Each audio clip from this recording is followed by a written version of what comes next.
की शुरुआत हुई एक फैमिली को दिखाने से जो एक नए घर में रहने के लिए आ रही थी। क्योंकि फैमिली के हेड को ये घर काफी सस्ते में मिल गया था तो उसने फौरन ये खरीद लिया। अब यहाँ आकर उनकी वाइफ और बेटा तो काफी खुश थी, पर बड़ी बेटी जिसका नाम एली था वो बिल्कुल खुश नहीं थी, क्योंकि यहाँ आने में उसकी मर्जी नहीं थी। अपने दोस्तों को छोड़कर वो आना नहीं चाहती। इसके अलावा उसे घर भी काफी अजीब लगता है। और अब जब वो पूरे घर को चेक कर रही थी तो उसे वहाँ एक सेलर यानी तय खाना दिखता है, जिसका दरवाजा खोलने पर अंदर काफी अंधेरा था। और अब ये पूरी फैमिली तय खाने को अच्छे से चेक करने जाने लगी। पर जैसे लोग वापस आए वो तीनों तो बाहर चले गए, पर एली नहीं जा पाई। तभी अपने आप ही दरवाजा बंद हो जाता है और एली अंदर ही फंस जाती है। और अब क्योंकि दरवाजा लॉक्ड हो गया था तो ये सिर्फ चाबी से ही खुलना था, इसलिए एली की मॉम डैड और भाई सब चाबी ढूंढने लगे। जबकि अंदर एली को ऐसा महसूस होने लगता है जैसे कोई धीरे धीरे करके उसके पास आ रहा हो, जिस वजह से वो काफी डर गई। जोर जोर से दरवाजा पीटने लगती है, पर तभी बाहर खुशकिस्मती से चाबी मिल गई जो दरवाजे पर ही लगी हुई थी, इसलिए ये लोग जल्दी से लॉक खोल देते हैं और एली को बाहर निकाल लिया जाता है। पर इस सब की वजह से उसे काफी बुरा लगा, क्योंकि एक तो वो पहले ही इस घर में आना नहीं चाहती थी, ऊपर से उसके साथ ऐसा हो गया। तो गुस्से में वो अपने कमरे में चली जाती है। थोड़ी देर बाद एली की मॉम आकर उसे बताती है कि हमने रात को अपने काम पर जाना है, क्योंकि आज हमारी नाइट ड्यूटी है, तो तब तुम्हें अपने छोटे भाई का ख्याल रखना होगा। अब जब उनकी मॉम डैड चले गए तो एली अपने दोस्त से फोन पर बात करने लगी, लेकिन तभी उसका छोटा भाई आकर एक अजीब मास्क पहनकर उसे डरा देता है। ये मास्क एली को काफी अजीब लगा। पूछने पर उसके भाई ने बताया कि ये तो मुझे यहाँ के एक कमरे से मिला है, जो कमरा इन्होंने पहले नहीं देखा था, इसलिए अब ये दोनों बहन भाई उस कमरे में जाकर चेक करने लगे, जहाँ पर और भी कई सारा अजीबोगरीब सामान पड़ा था। एली को यहाँ एक म्यूजिक प्लेयर मिलता है, जिसको उसने जैसे ही ऑन किया उसमें एक आदमी मैं रियाजी का फार्मूला बोलने के बाद 1 2 3 गिनती गिनना शुरू कर देता है। और अब जैसे वो 7 तक आया एली ने म्यूजिक प्लेयर बंद कर दिया और वो अपने भाई को सोने के लिए जाने का कह देती है। पर कुछ ही देर के बाद हमने देखा कि पूरे घर की लाइट्स अपने आप ही बंद हो जाती हैं। पूरे घर में अंधेरा छा गया। इसीलिए अब एली अपनी मॉम क्रिस्टी को कॉल करके इस बारे में बताती है। इस पर उसकी मॉम क्रिस्टी का कहना था कि जरूर फ्यूज गिर गया होगा, तो तुम तय खाने में जाओ और वापस लगाकर ठीक कर दो। अब जब एली मोमबत्ती जलाकर तय खाने में गई तो अंधेरा होने की वजह से उसे कुछ भी दिखाई नहीं दे रहा था, यहाँ तक कि कितनी सीढ़ियाँ हैं ये भी पता नहीं चल पा रहा था, जो चीज उसने क्रिस्टी को भी बताई। इस पर वो कहती है कि वहाँ टोटल 10 सीढ़ियाँ हैं, तुम फोन पर रहकर गिनती गिनते हुए सीढ़ियाँ उतरकर नीचे जाओ, उसके बाद मैं तुम्हें बताऊंगी कि क्या करना है। तब क्रिस्टी की बात मानकर एली ऐसे करती है। वो 1 2 3 करके सीढ़ियाँ गिनते हुए नीचे जाने लगी, जिस दौरान उसे काफी डर भी लग रहा था, पर जैसे तैसे वो आगे बढ़ रही थी। और अब जैसे उसने 10 तक गिना अचानक उसे चक्कर आ गई, वो वहीं गिरकर बेहोश हो जाती है। पर हैरत यहाँ अब भी क्रिस्टी को 10 से आगे गिनती सुनाई दे रही थी, जो चीज उसे काफी हैरत में डाल देती है, क्योंकि वहाँ 10 से ज्यादा सीढ़ियाँ थी ही नहीं। ये बात उसे हजम नहीं हो रही थी। वो कई बार एली को पुकारती है, पर आगे से उसका कोई जवाब नहीं आता। इसी वजह से अब वो और उसका हस्बैंड घर वापस आ जाते हैं। उन्हें पता चला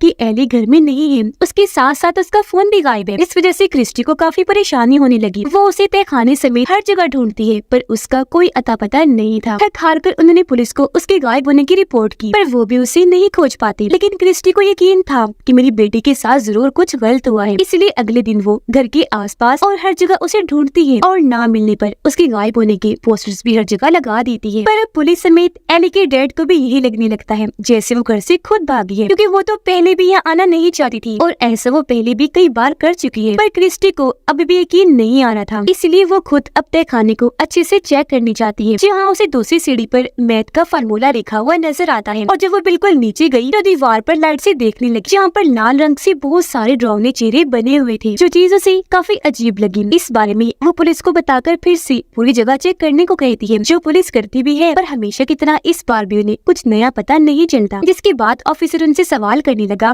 कि ये घर काफी पुराना है, आपने ये कहाँ से खरीदा है? जिस पर क्रिस्टी के हस्बैंड का कहना था कि ये मुझे काफी सस्ता मिल रहा था, जो मैंने एक ऑक्शन नीलामी से खरीदा है। अब ऑफिसर उन्हें बताता है कि मैंने एली के दोस्तों से भी पूछताछ कर ली है, उनके पास भी वो नहीं गई। अब आप ऐसा करें, रिलैक्स होकर रहिए, क्योंकि वो अपना फोन भी साथ लेकर गई है, तो हो सकता है कि कुछ दिन के बाद वो खुद ही आप लोगों से राब्ता कर ले। पुलिस के जाने के बाद अब क्रिस्टी खुद ही मैथ की उन फार्मूलास को समझने लगती है, पर अब भी उसे कुछ समझ नहीं आती। एक रात जब उसके बेटे को डर लग रहा था तो क्रिस्टी उसे अपने बिस्तर पर ही सुला देती है, पर जब वो बैठी थी तो उसे घर में किसी के होने का एहसास होता है। उसे किसी की गिनती गिनने की आवाज सुनाई देती है। गौर करने पर उसे पता चला कि ये आवाज सिंकहोल से आ रही है, जो और किसी की नहीं बल्कि एली की थी। तो अब क्रिस्टी आवाज का पीछा करते हुए तय खाने में आ गई, पर यहाँ कुछ भी ऐसा नहीं था। इसीलिए अगले ही दिन वो ऑक्शन वालों से मिलने गई और जो इस घर का असली मालिक था उसकी जानकारी लेने की कोशिश करती है, पर उसे पता ही नहीं चल पाता कि घर का असली मालिक कौन था। घर आकर क्रिस्टी ने नोटिस किया कि घर के सभी दरवाजों पर, खिड़कियों पर अजीब तरह के निशान बने हुए हैं, जिनमें कई सारे मैथ के भी हैं। तो वो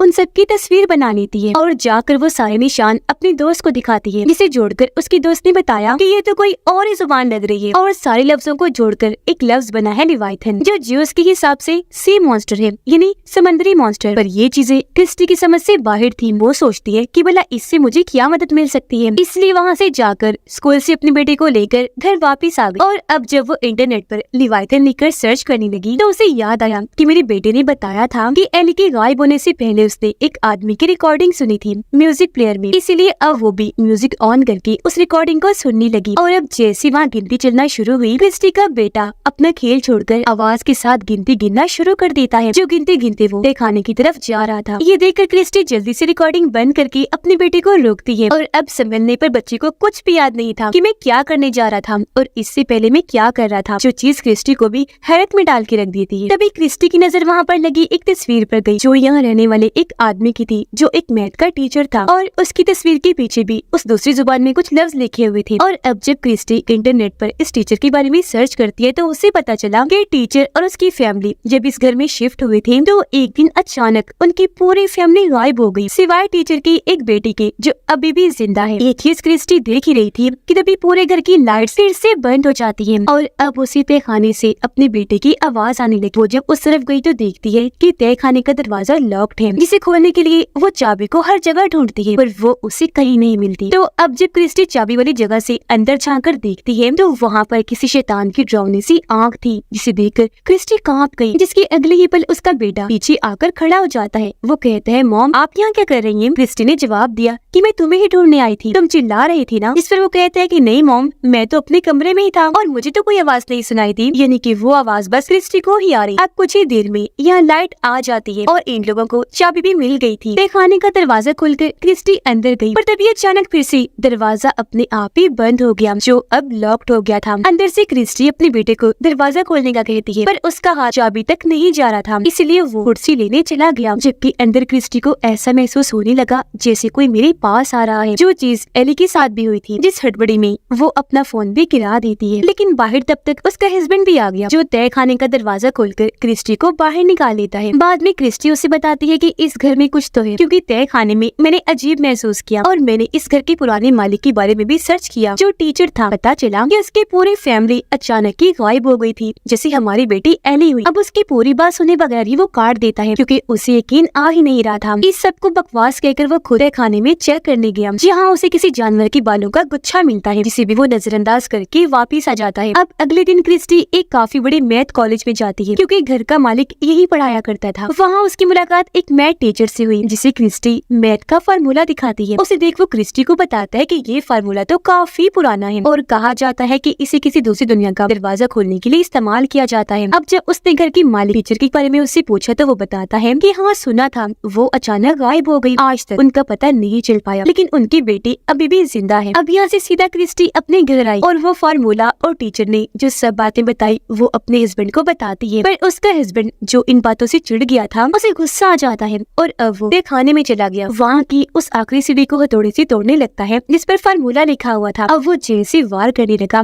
उसमें से काफी तेज आवाज आने लगती है और ऊपर म्यूजिक प्लेयर में अपने आप ही वो रिकॉर्डिंग चलना शुरू हो जाती है, जिसके साथ ही क्रिस्टी की बेटी को एली गिनती गिनते हुए नजर आती है। उससे देख वो काफी घबरा गया, क्योंकि उसकी हालत ही बहुत अजीब लग रही थी। वो चिल्लाया, जिसकी आवाज सुनकर उसके मोम डैड वहाँ आए। वो रिकॉर्डिंग को बंद करके अपने बेटे को संभालती है, तो अब वो उन्हें अलमारी की तरफ इशारा करके बताता है कि मैंने वहाँ से एली को आते हुए देखा था, पर जब उसके डैड ने वहाँ चेक किया तो वहाँ एली नहीं, सिर्फ उसका मोबाइल था। अब इस सब की वजह से क्रिस्टी के दिमाग में कई सारे सवाल उठ रहे थे, जिनका जवाब पाने के लिए वो टीचर की बेटी से मिलने गई, जो अब बूढ़ी हो गई थी। यहाँ आते ही क्रिस्टी उससे लिवाइथन के बारे में पूछती है, इस पर वो बताती है कि लिवाइथन असल में हेल यानी जहन्नुम के 7 राजाओं में से एक है, जिसे शैतान ही कहा जाता है। जिसके बाद वो उसे इन फार्मूलाज के बारे में भी बताती है कि एक दिन मेरे भाई की हालत अचानक बहुत खराब हो गई, उसकी तबीयत सुधरने का नाम ही नहीं दे रही थी। हमने हर जगह से उसका इलाज करवाया, पर सभी ने हाथ खड़े कर दिए, ये कहकर कि हमें समझ ही नहीं आ रही कि इसके साथ मसला क्या है। जिस बात से मेरे डैड को गुस्सा आ गया। उनका धीरे धीरे करके गॉड पर से यकीन खत्म होने लगा, जिसके बाद उन्होंने शैतान से मदद लेने का फैसला किया और तब जाकर उन्हें ये फार्मूला मिला, जो हेल का दरवाजा खोलने के लिए इस्तेमाल किया जाता है, जिसके जरिए मेरे डैड ने हेल का दरवाजा खोला ताकि वहाँ से शैतान हमारी दुनिया में आ सके। शैतान आ भी गया, पर उसने हमारे साथ धोखा किया। उसने मेरे भाई को ठीक करने की बजाय मेरी पूरी फैमिली को ही वो अपने साथ हेल में ले गया। किस्मत से मैं बच गई, जिसके बाद कभी भी उस घर में नहीं गई। और अब मेरा सिर्फ गॉड पर यकीन है कि वो ही मदद कर सकता है। और मुझे उस घर से सख्त नफरत है, क्योंकि न सिर्फ घर का तहखाना बल्कि वो पूरा ही घर हेल का दरवाजा है और कहीं से भी शैतान हमारी दुनिया में आ सकता है। घर में क्रिस्टी का हस्बैंड उन सभी निशानों को जोड़कर एक निशान बनाता है जो स्टार था। उसके बारे में सर्च करके उसी खतरनाक शैतान के बारे में पता चला जो ही हेल के दरवाजे का गार्ड था। अब तभी यहाँ क्रिस्टी भी आ गई और उसे भी सब कुछ उसके हस्बैंड बता देता है, जो सुनकर क्रिस्टी को पूरा यकीन हो गया कि हाँ, यहाँ हेल का दरवाजा है शैतान के आने के लिए। इसीलिए अब वो गिनती वाली रिकॉर्डिंग को म्यूजिक प्लेयर में चला देती है। ऐसा होते ही तहखाने का दरवाजा अपने आप ही खुल जाता है और उनका बेटा एक बार फिर किसी के कंट्रोल में आकर तहखाने में जाने लगा। साथ साथ वो गिनती भी दोहरा रहा था, जिसकी थोड़ी देर के बाद क्रिस्टी को अपने बेटे की आवाज आई। इसलिए दोनों हस्बैंड वाइफ उसे हर जगह ढूंढने लगे, जो खुशकिस्मती से उन्हें मिल भी गया। वो काफी कमजोर लग रहा था, इसलिए जल्दी से उसे उठाकर कमरे में ले आते हैं। क्रिस्टी देखती है कि मेरे बेटे के सीने पर भी स्टार वाला निशान बना हुआ है, जो दरअसल हेल की खतरनाक गार्ड शैतान का था। जिसके साथ ही क्रिस्टी को अब अपने हस्बैंड की आवाज आने लगी। चेक करने जब वो दूसरे कमरे में गई तो अब उसका हस्बैंड अजीब तरह से खड़ा होकर गिनती गिनने लगा। और अब जैसे उसने 10 तक गिनती पूरी कर दी तो क्रिस्टी को कहता है कि वो आ चुका है। और ऐसे कहते ही तहखाने का दरवाजा जोर से खुला और वहाँ से हेल का गार्ड शैतान बाहर आ गया, जो बेहद डरावना लग रहा था। उसका सर बकरी जैसा था, बड़े बड़े सींग, नोकीले दांत भी थे। और अब जैसे क्रिस्टी उसे देखती है, डर की वजह से छुप गई, पर उस शैतान ने क्रिस्टी को ढूंढ लिया। वो उस पर धाड़ने लगा। इससे पहले हमला करता क्रिस्टी उसे चकमा देकर वहाँ से भाग गई और अब तहखाने में आ जाती है। यहाँ की सीढ़ियाँ काफी लंबी हो गई थी, जिनसे उतरकर सामने क्रिस्टी को दरवाजा दिखता है, जिसके अंदर फौरन वो चली जाती है। कुछ आगे जाकर वो एक अजीब सी जगह पर आ गई, जो काफी बड़ा मैदान था, जहाँ पर बहुत सारे लोग एक लाइन में गिनती गिनते हुए आगे बढ़ रहे थे और उनके हुलिये भी काफी हद तक बदल गए थे। इनमें से क्रिस्टी ने अपनी बेटी एली को ढूंढ लिया था, जिसे लेकर वो वापस आने लगी, पर रास्ते में उसकी टॉर्च गिर जाती है। वो जब तक घर वापस आई तो लाइट भी आ चुकी थी और क्रिस्टी का हस्बैंड, उसका बेटा भी बिल्कुल ठीक हो गए थे। अब सब कुछ ठीक देखकर क्रिस्टी काफी खुश हो गई। उसे लग रहा था कि मैं अपनी बेटी को हेल में से ले आई, यानी कि वो जगह हेल थी, इसलिए अब वो सबको यहाँ से निकलने का कहती है। पर अब जैसे वो दरवाजे को खोलने लगी तो वो वहाँ अपनी टॉर्च पड़ी हुई देखती है, जो वो हालांकि हेल में ही छोड़ आई थी। उसे कुछ समझ नहीं आ रहा था। वो ये भी सोच रही थी कि तभी उसकी बेटी, हस्बैंड और बेटा अजीब तरह से खड़े होकर गिनती गिनना शुरू कर देते हैं, जिसका मतलब कि टीचर और उसकी फैमिली की तरह अब क्रिस्टी की फैमिली भी यहाँ हेल में फंस चुकी है, जो अब कभी भी यहाँ से बाहर नहीं निकल पाएंगे, बल्कि शैतान उन्हें अपने साथ ले जाएगा। और अब इनका पूरा घर हमें दिखाया गया, जो भी हेल का एक हिस्सा बन गया था। और अब बाकियों के साथ साथ क्रिस्टी भी गिनती गिनना शुरू कर देती है, यानी कि अब ये फैमिली भी हमेशा के लिए हेल की होकर रह गई। और इसी चौंका देने वाली एंडिंग के साथ ही ये फिल्म यहीं पर खत्म हो जाती है।